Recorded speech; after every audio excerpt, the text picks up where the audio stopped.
السلام علیکم اسلامک داری 360 کے پیارے ناظرین، ایک بار پھر سے آپ سبھی کا ویلکم ہے اس چینل پر۔ حسب روایت اگر آپ ہمارے چینل پر نئے ہیں اور ابھی تک آپ نے ہمارا چینل سبسکرائب نہیں کیا تو برائے مہربانی ہمارے چینل کو سبسکرائب کریں اور بیل کے آئیکن کو پریس کریں تاکہ آنے والی ہر نئی اور ایسی دینی معلوماتی ویڈیوز کی نوٹیفیکیشن آپ تک پہنچتی رہے۔ حضرت عمر بن خطاب کے اسلام لانے کا واقعہ تو مشہور ہے اور تمام کتب سیر اور تاریخ میں مذکور ہے کہ وہ بانی اسلام کو ختم کرنے کے ارادے سے گھر سے نکلے تھے۔ راستے میں ایک صحابہ سے ملاقات ہو جاتی ہے۔ صحابہ نے پوچھا کہ اے عمر، حالات کچھ ٹھیک نہیں لگ رہے، کہاں جا رہے ہو؟ اس پر حضرت عمر نے جواب دیا کہ آج دین اسلام کے چراغ کو بجھانے جا رہا ہوں، یعنی اللہ کے نبی کو ہی ختم کرنے جا رہا ہوں، معاذ اللہ۔ یہ اس وقت کی بات ہے جب حضرت عمر مسلمان نہیں ہوا تھا۔ صحابی نے کہا کہ پہلے اپنے گھر کی خبر تو لو، تمہاری بہن اور بہنوئی دونوں آپ صلی اللہ علیہ وسلم پر کلمہ پڑھ کر مسلمان ہو چکے ہیں۔ حضرت عمر غصے سے اپنی بہن کی گھر کی طرف روانہ ہو گئے۔ جب گھر کے پاس پہنچے تو دروازے پر رک گئے اور سنا کہ اندر سے قرآن پڑھنے کی آواز آ رہی ہے۔ غصہ اور بھی زیادہ بڑھ جاتا ہے اور وہ دروازے کو زور زور سے کھٹکھٹاتے ہیں۔ اہل خانہ سمجھ گئے کہ کیا ماجرا ہے، ایسی گرجدار آواز تھی جناب عمر کی۔ حضرت عمر نے کہا کہ دروازہ کھولو۔ اس پر حضرت عمر کی بہن فاطمہ بنت خطاب نے دروازہ کھولا۔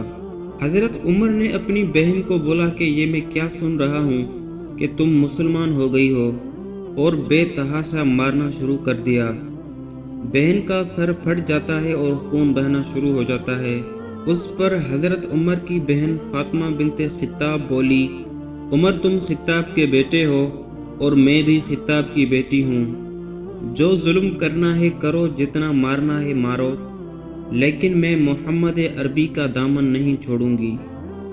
حضرت عمر یہ سوچنے پر مجبور ہو جاتے ہیں کہ وہ کون سی طاقت ہے دین اسلام میں جس نے تمہارے دل کو پگھلا دیا ہے۔ حضرت عمر اپنی بہن سے کہتے ہیں کہ تھوڑی دیر پہلے جو تم پڑھ رہی تھی کیا تم مجھے سنا سکتی ہو؟ اس پر بہن نے کہا کہ آپ کو پہلے غسل کرنا ہوگا۔ ادھر حضرت عمر بدن کی صفائی کر رہے ہوتے ہیں اور اللہ تعالیٰ دل کی صفائی کر رہا ہوتا ہے۔ حضرت عمر غسل کر کے آتے ہیں اور بہن کچھ کاغذات دیتی ہیں جس کے اوپر قرآن کی آیات لکھی ہوتی ہیں، اور پھر حضرت عمر سے کہتی ہیں کہ اسے پڑھو۔ ان کاغذات کے اوپر سورۃ طٰہٰ کی ابتدائی آیات لکھی ہوئی ہوتی ہیں۔ حضرت عمر جیسے ہی ان آیات کو پڑھتے ہیں بےتاب ہونے لگتے ہیں اور دل ہی دل میں کہتے ہیں کہ عمر تیری عمر برباد ہو گئی۔ قرآن کی تلاوت کرنے کے بعد وہ کہتے ہیں کہ مجھے لے چلو حضور کی چوکھٹ پر، اور اپنی تلوار میان میں ڈال کے بہنوئی کے ساتھ حضور کی بارگاہ میں پیش ہونے جا رہے ہیں۔ صحابہ دور سے ان کو آتے دیکھتے ہیں اور تشویش کا اظہار کرتے ہیں کہ عمر آ رہا ہے، تلوار بھی اس کے ساتھ ہے، ارادے اچھے نہیں لگ رہے۔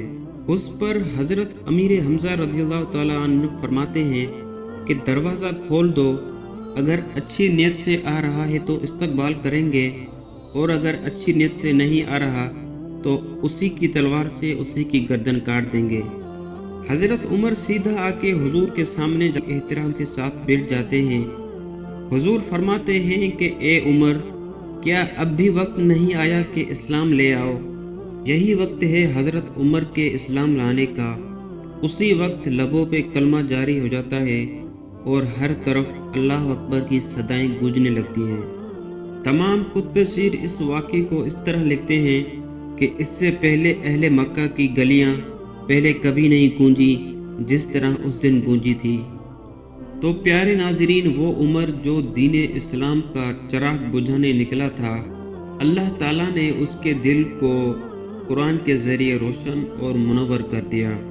تو پیارے ناظرین، اس کہانی سے ہمیں کیا سبق ملتا ہے؟